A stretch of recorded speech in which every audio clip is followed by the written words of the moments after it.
पति पत्नी दोनों एक ही गुरु से दीक्षित हैं, उसके बावजूद भी वो आपस में लड़ते हैं। भाई ये बात समझ नहीं आती। अभी कुछ दिनों पहले ही एक गुरु का सत्संग था। वहां पर एक दंपत्ति गए, लेकिन दोनों अलग अलग गए। कहते हैं वहां पर बच्चों को गुरु से प्रश्न करने का अवसर मिल जाता है। तो एक बच्ची ने अपने माता पिता के विषय में यह प्रश्न किया कि गुरुजी, मेरे माता पिता ने आपसे ही नामदान लिया हुआ है। दोनों ने एक साथ ही नामदान लिया है, जोड़े के साथ नामदान लिया हुआ है। लेकिन गुरुजी वो आपस में बहुत लड़ते हैं। देखो, हमें यहां आना था आपका सत्संग सुनने, लेकिन दोनों में इतनी नहीं बनती कि दोनों एक साथ आते। वो भी यहां आए हैं, मैं भी यहां आई हूं। मैं अपने माता के साथ आई हूं, पिताजी अलग गए हैं। दोनों अलग अलग साधन से आए हैं, एक ही घर में रहते हैं, आपस में एक दूसरे से बात तक नहीं करते, बात करते हैं तो लड़ते हैं। और ऐसा कह के बच्ची रोने लगी। कहते गुरुजी कुछ करो। अब आप सोचिए गुरुजी क्या जवाब देंगे, बताइए। जब एक ही साथ जोड़े थे, दोनों ने नामदान लिया है, तो फिर कहां कमी रह गई? विचार तो करो। कहते हैं संसार में पति पत्नी से प्यारा दूसरा रिश्ता कोई नहीं है। और यदि दोनों ही एक ही मत के हों, एक ही विचार रखते हों, और दोनों को एक ही गुरु से एक साथ नामदान मिला हुआ है, तो भाई इससे अच्छी और सुंदर बात क्या हो सकती है? एक पति पत्नी से पूछती है कि आप मेरा कब तक साथ देंगे। पत्नी पति से पूछती है कि आप मेरा कब तक साथ देंगे। पति कहता है जब तक लोग मेरी अर्थी को कांधा नहीं देते, तब तक मैं तुम्हारा साथ दूंगा। अब आप सोचिए, ये कहने के लिए है, हकीकत में उस बच्चे ने क्या पूछा और किस तरह से हम लोग घर में रहते हैं।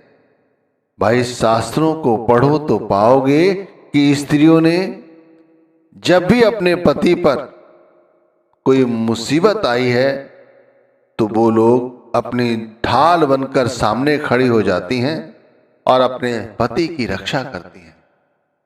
आपने सत्यवान और सावित्री का किस्सा सुना होगा।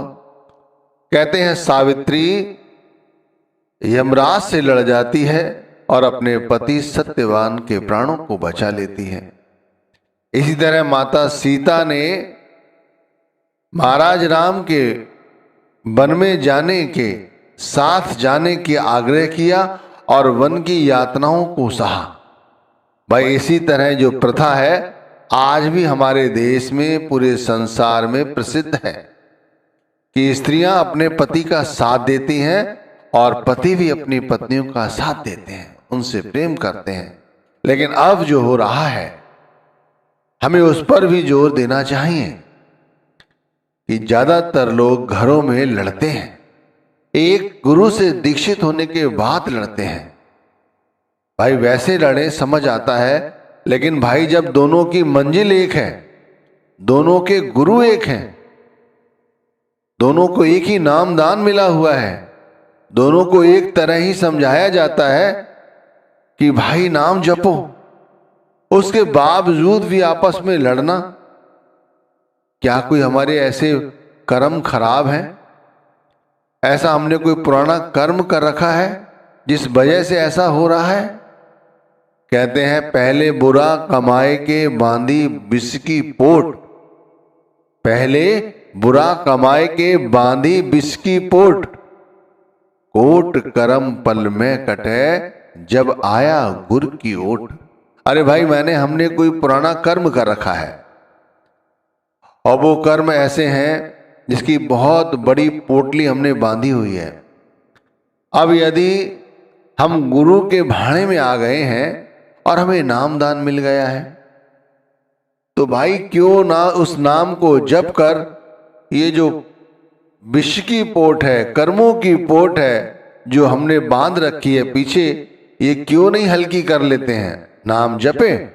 यदि हम लोग किसी प्रारब्ध कर्म की वजह से, माना हमने प्रेम था, हम पति पत्नी बन गए, अब आपस में लड़ते हैं, तो भाई जब नाम मिला है तो नाम जपे, तो जो हमने पीछे कोई प्रारब्ध रहा है वो अपने आप मिट जाएगा। अरे कम से कम अपने गुरु का ध्यान तो रखो कि एक ही गुरु से नामधारी होने के बावजूद भी लड़ते हैं। भाई जोड़े से नाम लेने का क्या मतलब है? कभी सोचा है? जोड़े से नाम लेने का मतलब है कि एक साथ दोनों की इच्छा है कि परमार्थ से जोड़ा जाए। दूसरी बात, दोनों ही एक ही मत से काफी समय से जुड़े हुए हैं, तभी जोड़े से नाम मिलता है। यानी दोनों की मर्जी है, फिर दोनों एक दूसरे की जरूरत समझते हैं कि मेरा छोटा सा परिवार है, छोटा सा घर है, काम धंधे हैं, कोई एक व्यक्ति एक साथ सुमिरन पर नहीं बैठ सकता तो आगे पीछे बैठ रहे हैं तो दूसरा व्यक्ति संभाल कर ले, बच्चों को बताएं शोर ना करे। या दोनों ही सुबह सुबह उठकर, लोगों को पता है कि हमारी एक ही मंजिल है तो दोनों ही उठकर सुबह एक साथ काम कर लें, लेकिन कहते हैं ये मन है, ये धीरज नहीं धरता। हमारे जो कर्म हैं वो ना घट रहे हैं ना बढ़ रहे हैं, और घट तो नहीं रहे हैं, बढ़ जरूर रहे हैं। क्योंकि इस तरह लड़ने झगड़ने से आप सोचो हम क्या देंगे लोगों को? अरे मन धीरज काहे ना धरे, शुभ और अशुभ, शुभ और अशुभ कर्म पूर्वले रति घटे ना बढ़े। अरे भाई हम क्या दे रहे हैं लोगों को? अपने घर को क्या दे रहे हैं? क्या ले गए बच्चे संस्कार हमसे? आप सोचो, एक इतनी बड़ी संगत में एक बच्ची खड़े होकर ये कहती है कि मेरे माता पिता आपस में लड़ते हैं, वो भी आपसे ही नामदान लेकर। आप सोचो उस गुरु पर क्या बीतती होगी। एक साथ दोनों को नाम मिला, दोनों की मंजिल एक है, सुमिरन भजन करने का तरीका एक है, फिर भी व्यक्ति आपस में लड़ रहा है, झगड़ रहा है। भाई इसीलिए अब वो गुरु क्या समझाए? कहते हैं पति और पत्नी का जो रिश्ता है इससे अच्छा कोई रिश्ता नहीं है। भाई कहां तालमेल की कमी रह गई है?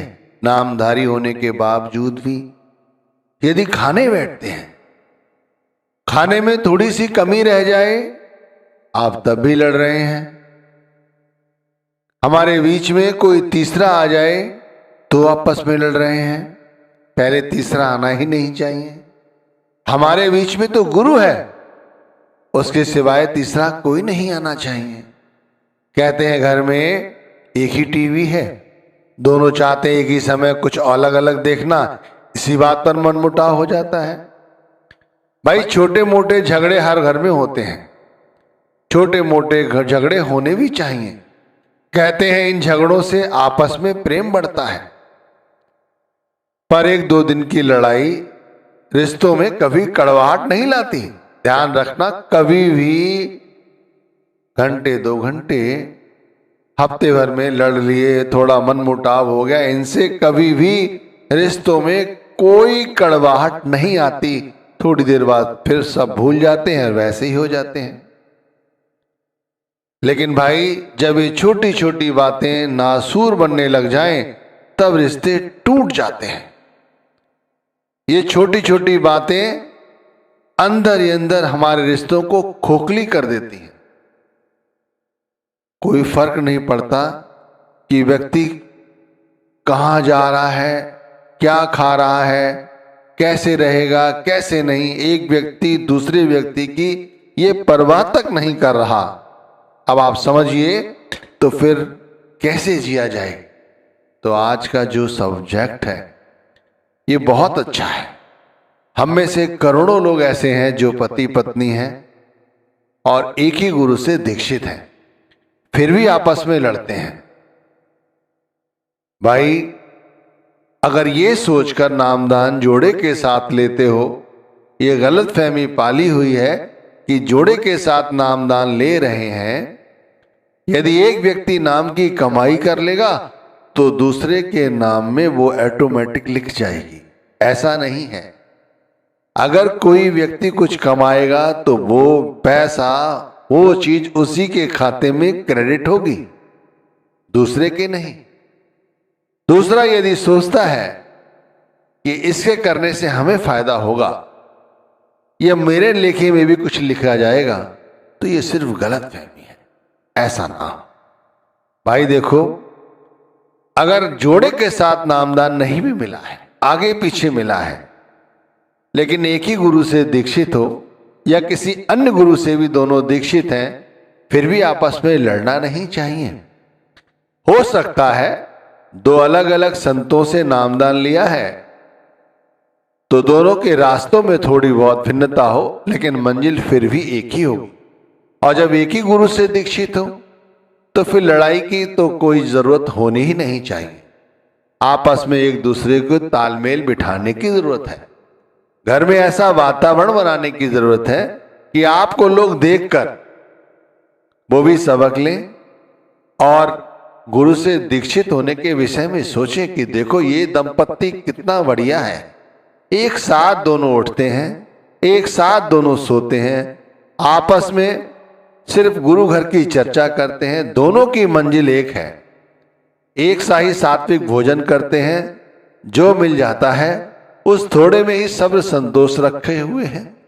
घर में बच्चे हैं, किस तरह से बड़ों का आदर सम्मान करते हैं, अपने साथियों को भी कितना प्रेम से बोलते हैं। आप देखो, जो काम है बच्चों को बताया वो प्यार से करते हैं, स्कूल समय पे जाते हैं, स्कूल में भी किसी तरह की कोई कंप्लेंट नहीं आती, और घर में भी आके पढ़ते हैं, दूसरे बच्चों का भी साथ देते हैं, खेलते हैं तो ऐसा लगता ही नहीं कि ये झगड़ रहे हैं।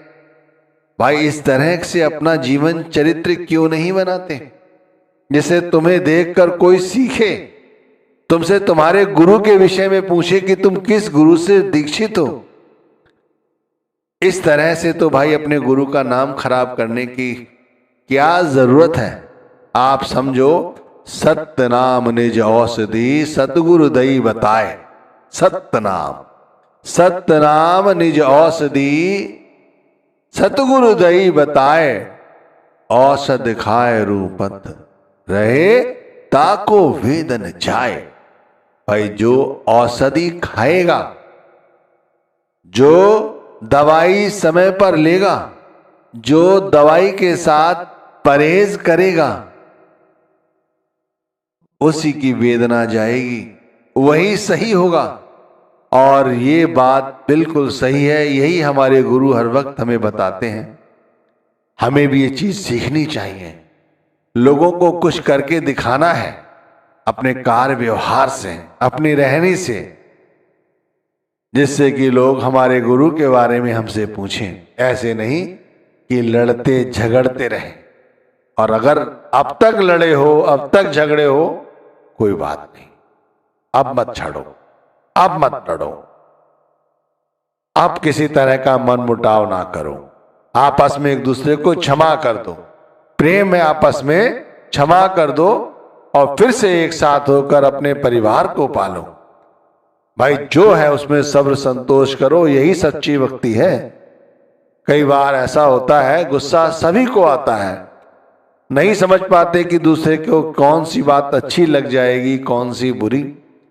फिर भी यही सोचो कि परमात्मा ने हमें एक दूसरे के साथ जोड़ा है, तो हमारा एक दूसरे के साथ फर्ज बन जाता है कि एक दूसरे की संभाल करें, और किसी ने कोई गलती की है तो उसे अनदेखा करके आगे बढ़ें, और फिर सुबह एक साथ उठें, एक साथ उठकर नाम की बैठक पे बैठें, नाम का स्मरण करें, भजन करें, उसके बाद ही घर के अन्य कार्य करें। घर में बच्चों के साथ ऐसा व्यवहार करें, उन्हें लगे कि ये हमारे माता पिता हैं जिनसे हम कुछ सीख सकते हैं। और यही बच्चे